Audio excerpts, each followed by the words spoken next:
ใจបងប្អូន Hino 700 បំពាក់មកជាមួយនឹងឡានក្លុកបេតុងពងក្លុកបេតុងបងប្អូនណាចាំបងប្អូនតោះមើលពីខាងក្រោយ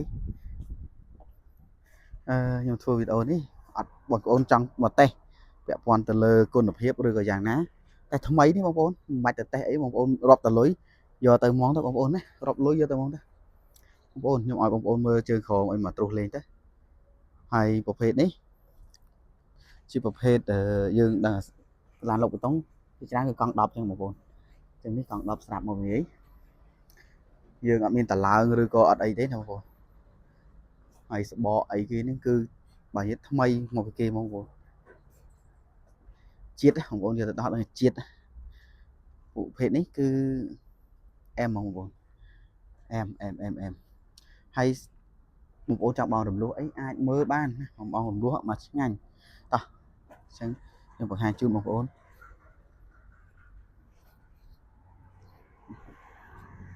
យើងមានច្រើនគ្រឿង